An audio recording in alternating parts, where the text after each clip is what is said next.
Casey Gray here from The Conscious Builder. And on today's episode, we have Ruth King. She is the profitability master and has worked in the construction industry for more than 30 years. She gives owners the tools and processes to get and stay profitable, build wealth, and give back. She's the author of 5 award-winning books, including 2 #1 bestsellers, which are Profit or Wealth and The Courage to Be Profitable. Today we get into just that.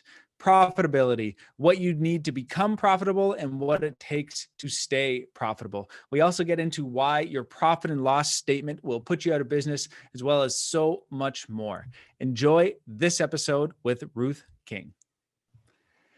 Ruth, thank you so much for coming on the show with us. I think we have a lot to discuss, a lot of exciting things for us anyways. Thanks, Casey. Glad to be here, and thanks for having me. Let's do a little bit of a background. Actually, you obviously have a lot of experience in different areas, and especially in profitability. You've written 5 books to date. I'd like to know, maybe let's start with, a little bit of your background. You've owned 8 businesses, quick summary of what those businesses are, and kind of, I understand you still own some of those, and kind of how it's flown into the construction world where you're focusing now. Yeah, I started Business Ventures, which is my training and consulting business, in 1981, and it is still going. And what I do is train and consult. My books all come out of there and that type of thing. So that's business #1. Business #2 was actually very fun, and it was very short. When I was in college, I'm a chemical engineer by training, and we didn't have any way. Now we're talking the 80s now. We're not talking the 2000s here, okay? To build esprit de corps and things like that. So we created t-shirts and sold them to the professional organizations of the student chapters and all the things so. A Chemi t-shirt was chemical engineering is baffling. And for those who are chemical engineers, baffles are things that restrict flow in pipes and things along those lines. So baffling was kind of cute. Civil engineers give a damn, electrical engineering, Oma the Brave. So I think you get the sense of what we were doing. And the only goal of that business, obviously we had to make money out of it a little bit, and we wanted to pay for our vacation, go away and do the design. So after a couple of years, it was done. It was a very short business. And then we had a computer art and animation studio, which died. It was like we bought equipment for like $250,000, and the technology was increasing so fast that what we bought for $250, you could buy for $50 within 2 years. So, you can see how that one went. Right. I want to go back to the t-shirt business, because back in the 80s, that would have, today, anybody can start a t-shirt business, right? It's, you go on Shopify or whoever. Yeah. How hard was it back then? You must have had a lot of moving parts. Yeah, we had to figure out what we were going to design. We had to have a graphic designer design all of it. They had to print it out and put it on a board. And the board had to be taken to a t-shirt printer who did something to put whatever was on that board onto that t-shirt. So it was not, right. There was no internet back then. Yeah. We didn't have the ability to go click, print.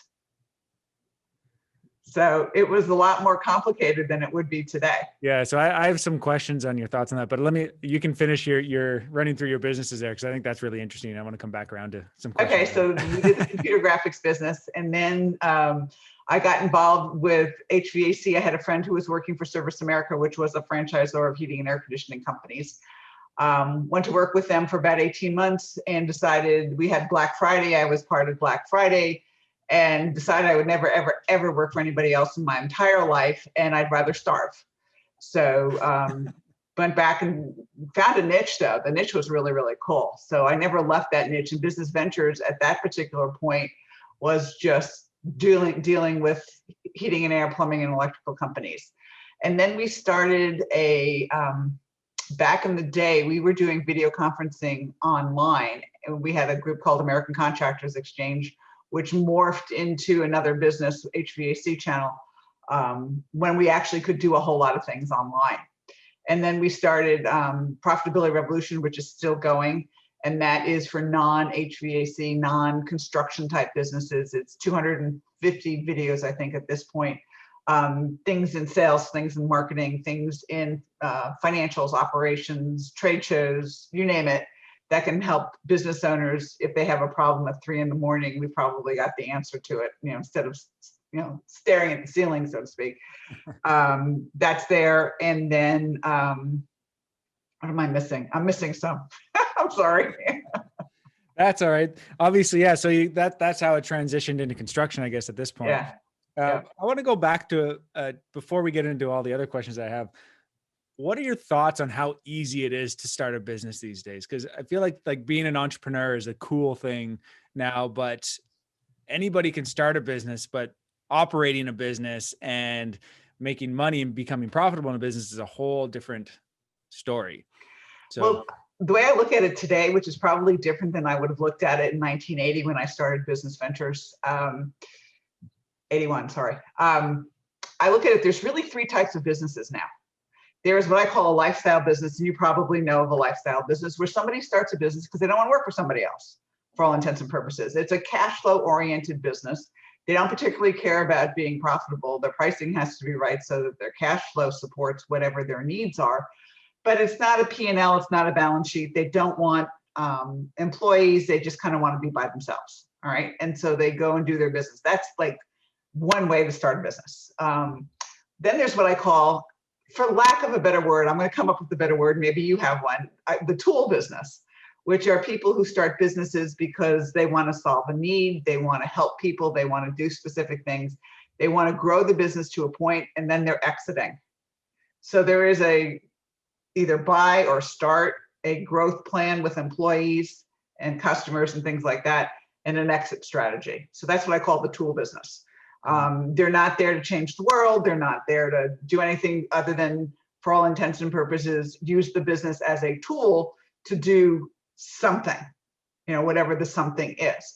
And then there's what I call the true entrepreneurial business, who goes for venture capital, who is out to change the world, the Steve Jobs types of things, and builds phenomenally, really, really big businesses. So yes, it's really, starting a lifestyle business is really easy. You just, you can do that in your spare time and in your sleep. Starting a tool business is a little bit more difficult because you're going to, doing it with the intent of growing, providing a product, providing a service, doing something really cool. And then the business eventually satisfies what you want to actually totally do at the end. Right. So yeah, that's a good breakdown of exactly what it is. But I guess the lifestyle business, I find, I don't know if people realize how much work it actually takes to make money when you start a business like that, because there's so much competition out there now, I think too, right? But that's just my opinion, is because there's so many lifestyle businesses, it's hard to get traction, I find. Well, it depends upon your lifestyle business. If you had been working for a company and you had built up a client base with that company, as long as you do not have a non-compete or something else like that, you can go and, for all intents and purposes, do other things for that particular company. And, like speakers are all lifestyle businesses. They speak, but it's really and truly a lifestyle business that got killed during COVID. Right. They had to go online if they were going to do that. But that's the danger and downfall of lifestyle businesses. Stuff can happen. Yeah. But a lot of times it's like a heating and air contractor who just gets really sick and tired of working for somebody else. And he can build up a small base of himself that all he wants, and build up a small amount of maintenance agreements to be funding what he does over a long period of time. And he doesn't care about employees. He doesn't care about growing big. He just wants to take care of his personal needs. And there's a lot of guys out there like that.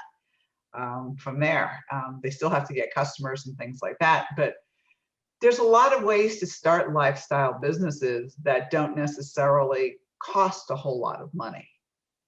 Especially if you've got the contacts. The marketing piece. Well, especially now. Yeah, the marketing piece can be little. Absolutely. All right, so let's get into profit. That's a big thing that you focus on when you're working with your clients, from what I understand. So maybe let's start with the profitability.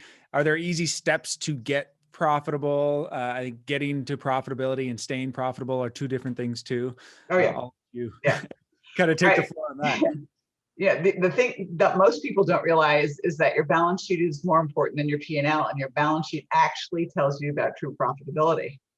Your P&L, profit and loss statement or income statement, that the financial, it's the same thing. They mean exactly the same thing. Your P&L is for a specific period of time. We all do a P&L as of January 31st, February 28th, whatever, and it starts over again. So, if you had a really great January, you can't sit on your laurels because February 1st is coming along. So it's month by month by month. So you're profitable on a month by month basis or not profitable. I mean, Casey, you're probably like me on 11:59 p.m. on December 31st. I had a party because 2020 was over. I was like, yay, this year is over. But it's the same with your P&L. It stopped at 11:59. It's 2021, it's a new P&L. Your balance sheet actually shows you true profitability, which is continuous profits. So your balance sheet started the day you started your business or bought it or whatever, and it will go until the day you sell it or the day you just close it. And it will tell you whether you're profitable on a long-term basis and true profitability. So that's number one thing to realize. Number two thing to realize is that profits are not cash. What's on the bottom of your P&L is not how much cash you have in the bank. And unfortunately, probably in Canada, like it is in the US, we pay taxes on profits. And so if you had a great profitable year and you have no cash, where are you going to come up with the money to pay the taxes? But you're going to have to pay them because you had a profitable year. It does not mean you had cash.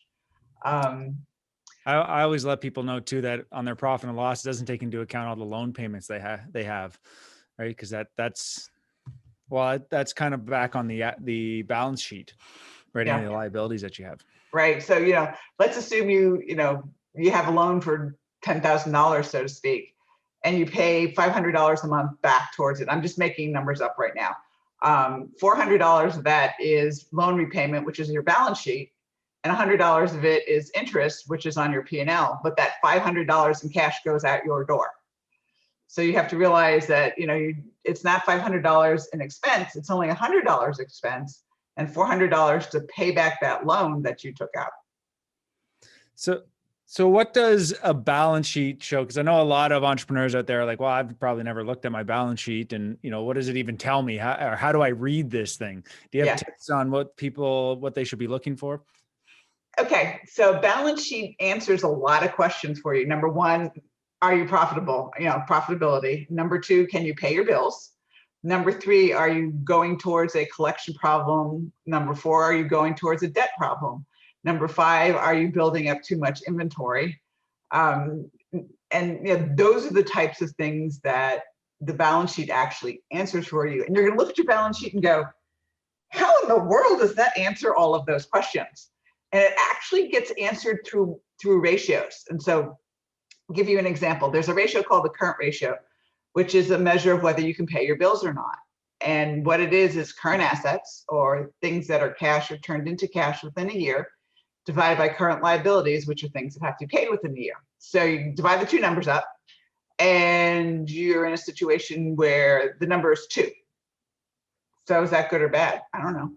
If it was 1.8 the month before and it goes to 2 this month and it's 2.2 the next month, yes, you're going in the right direction. It's easier for you to pay your bills. If it was 3 and you went to 2.8 and 2.6, you're getting less profitable, something's going on, figure it out. So that's how it tells you, it will say current assets, cash of X, receivables of Y, inventory of Z, prepaid expenses. It doesn't tell you right then and there, whether you're getting more profitable. You have to do a little bit of math. And yes, we all have calculators these days, I think. Yeah. So the assets, though, I guess when you say assets, just to clarify, that's more than just like a physical asset, right? That could be money that's owed to you. That could be money or work in progress, those types of things, right? So this is all assuming that people are keeping their books up to date as well. I would certainly hope they do. I'm just thinking of all the contractors out there that have all the receipts in a shoebox and they give it to them. I don't work with those. Yeah. Now, the asset side of things, you're right. There's actually 2 types of assets. There's current assets and long-term, or what's also called fixed assets. The Current assets are the things that are cash and turned into cash or turned into cash within a year. That is your cash, your accounts receivable, your inventory, your work in process, your prepaid expenses. Those are the things that are in current assets. Your fixed assets or your long-term assets are what I call the stuff. If you've got vehicles, if you've got a building, if you've got furniture, if you've got computers, that's all fixed assets for you. It's all the quote unquote stuff. And liabilities are broken the same way. There's current liabilities, which are things that have to be paid within a year. And there's long-term liabilities, which is that, 5-year note that you took out at the bank. So that's long-term. It's, due in more than a year. And then there's all your current liabilities, which are your payables and your taxes payables and any deferred income that you have or something along those lines. The other, we have overbillings and underbillings. Overbillings would be on the liability side and current liabilities. Overbillings would be on the asset side and current assets. So, right. You have those things too. So how do you so we understand now what we can be looking for to make sure that we are continuing to be profitable, but do you have tips like how to get to being profitable? If somebody's at a point where they're like, we're not making money, like we're busy, we have lots of work coming up, but we're not profitable for some reason. How would you work with someone like that? The first thing that I would do is I would go into their job costing, and we'd figure out what their jobs are actually costing them to see whether they're profitable on a job by job basis. And to do that, we have to calculate their overhead costs per hour, which is really easy to do.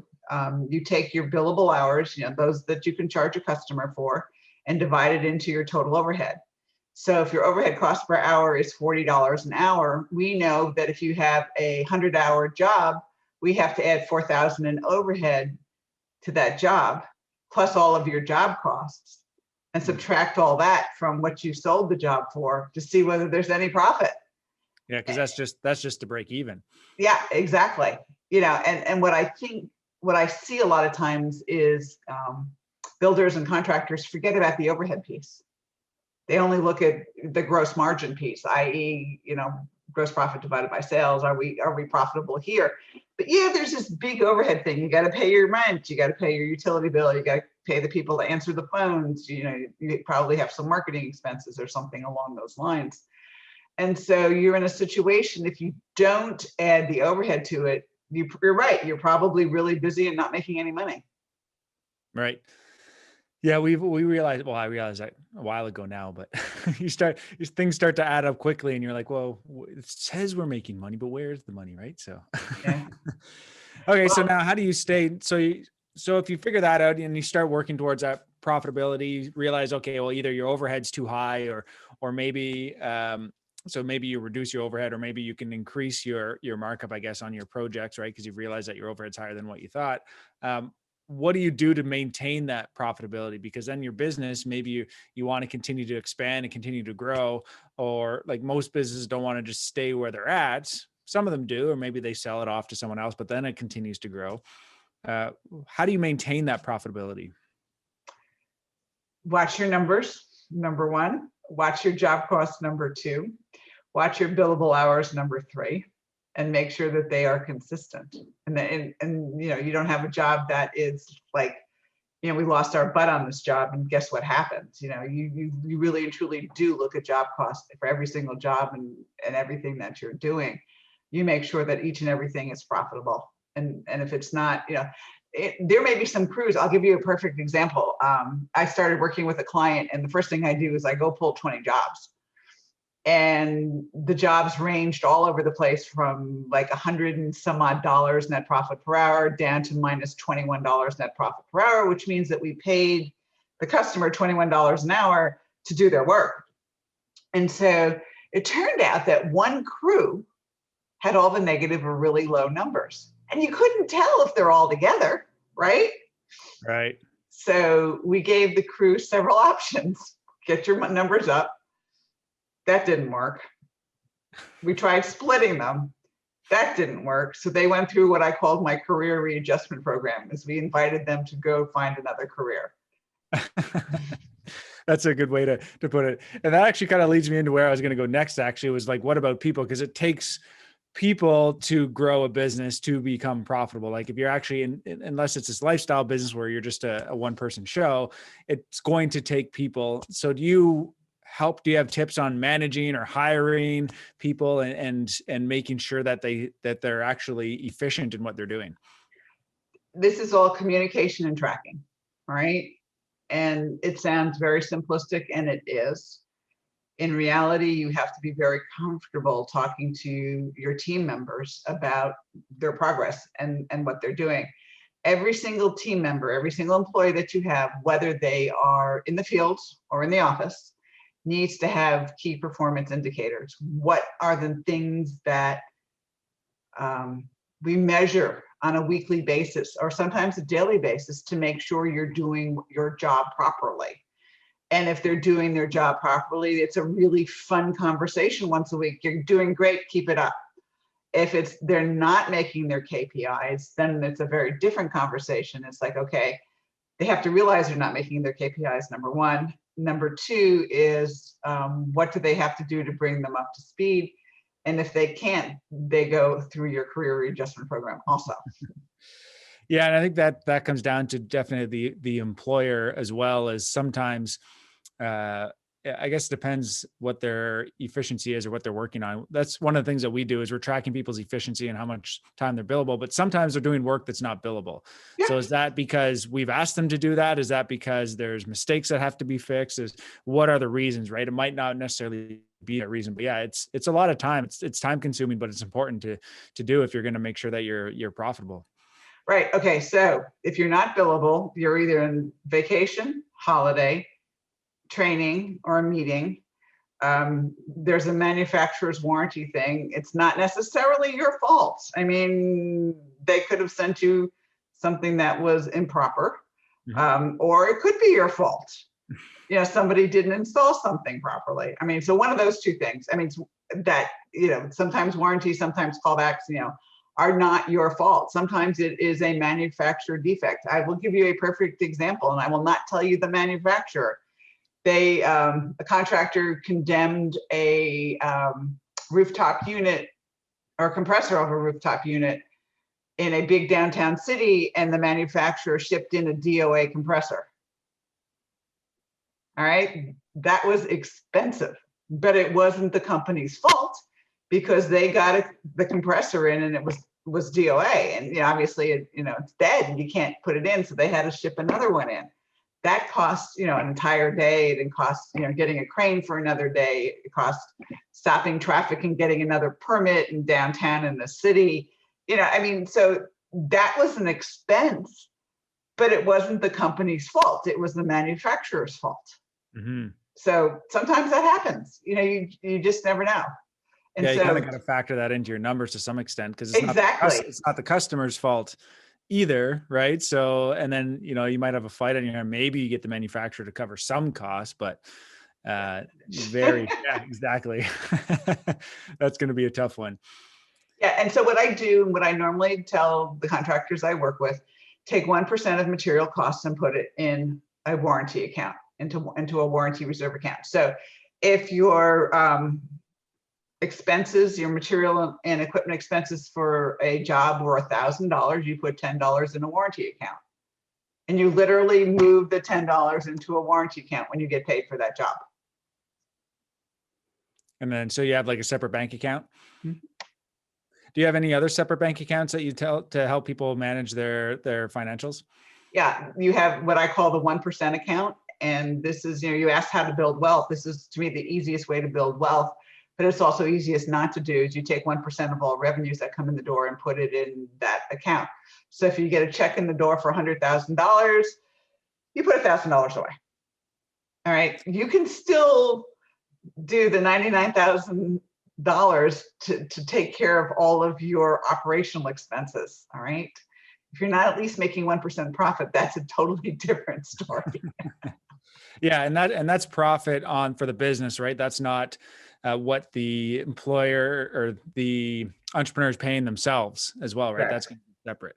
So yeah, we've actually started doing that as well. Yeah, if you have $100,000 check that comes in the door, you take 1,000 of it and you put it in that 1% account, and do not touch it. All right. It gets tempting when the numbers get big. So Um, what do you do with that over time though? So you're putting it into this account is building up. mhm. What does that get used for or invested in down the road? Something that is relatively liquid assets. So if you ever need it, you've got it. And that's, you've got to have an investment advisor of some way, shape, or form to be able to help you do that. But I'll give you a really good example. Um, there was a guy who had $800,000 in his savings account, and everybody says, pull some money out of there, take it out of there. And he goes, nah. So he got hit with a lawsuit for,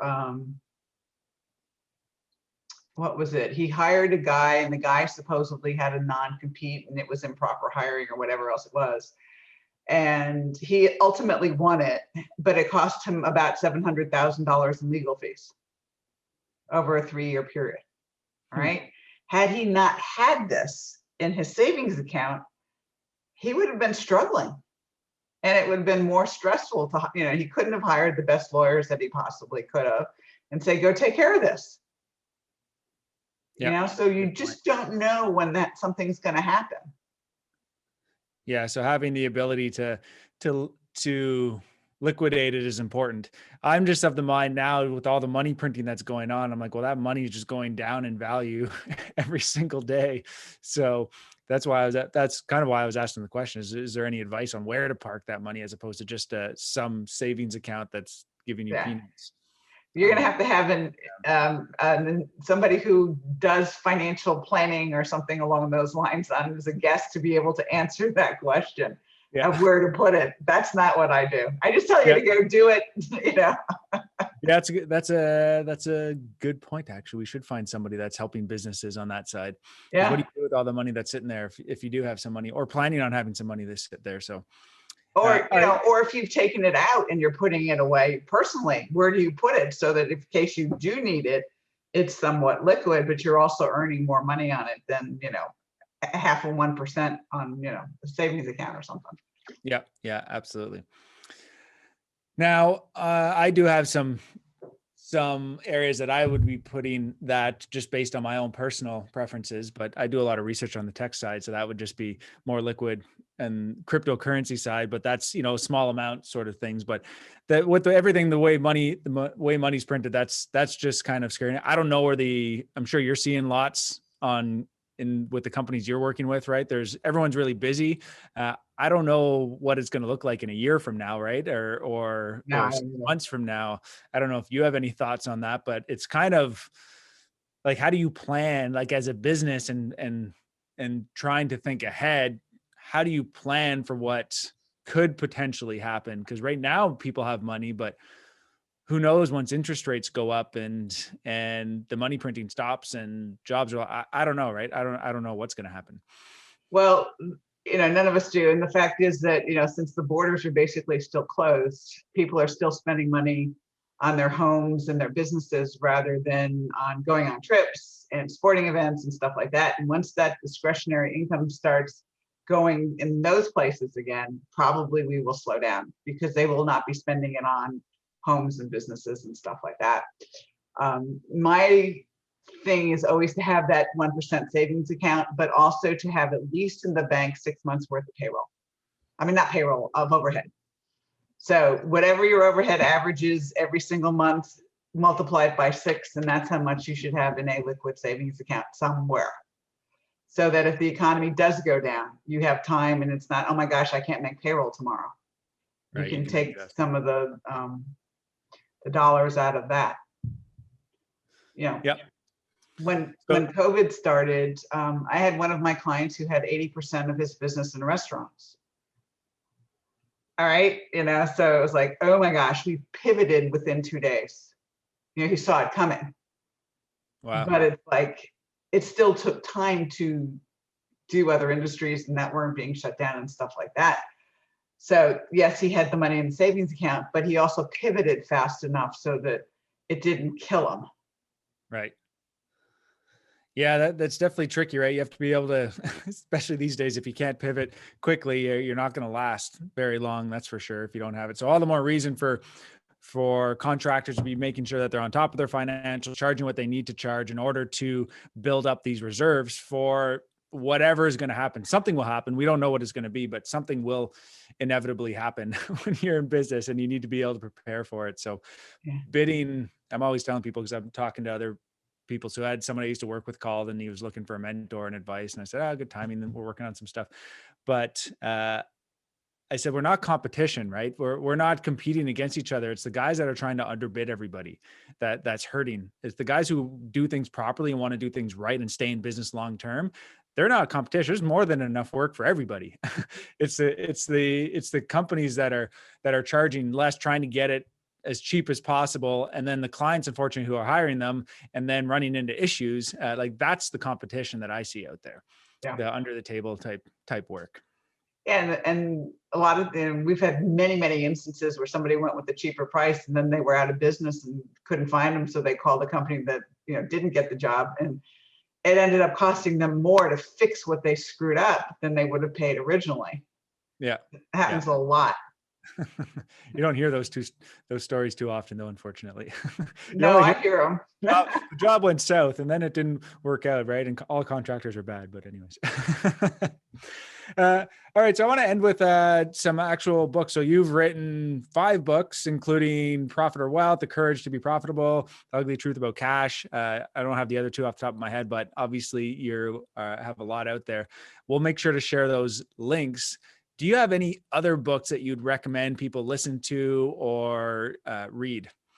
Yeah, and this is not necessarily a quote unquote how to do business books. This is more for your head. There's a book that Trevor Moawad wrote called It Takes What It Takes. And this book really teaches you how to look at situations, get unemotional about them, and move on. And we all have situations which drive us absolutely insane. And this really helps you focus on, okay, this is what happened. Yes, it happened, but where do we go from here? And it's a very good, sorry, Trevor, I've simplified it beyond simplification, but it really and truly will help you from a perspective of, if an employee does something really crazy, if you lose a major customer, if something's going on, you can use Trevor's techniques to say, okay, let's deal with it. It takes what it takes. Let's go on, rather unemotionally. Yeah, I like that. I wrote that down. I'm going to be checking that out for sure. I have lots of driving these days, so audiobooks are my new best friend. Audible. Yeah, exactly. I love it. Yeah. All right. So before we let you go, Ruth, thank you so much for all your wisdom. But do you have any parting words of advice for our listeners, for our viewers out there? Yeah. Number 1 is put the 1% away. It's really important to save money, and that's the easiest way to build wealth. Number 2 is to get your financial statements on time every single month. And if they're screwed up, get somebody to help you unscrew them up. There are plenty of people out there who can help you unscrew them up, and so that you can make good business decisions on accurate, timely financial statements. And you need to do that in order for your business to survive and grow.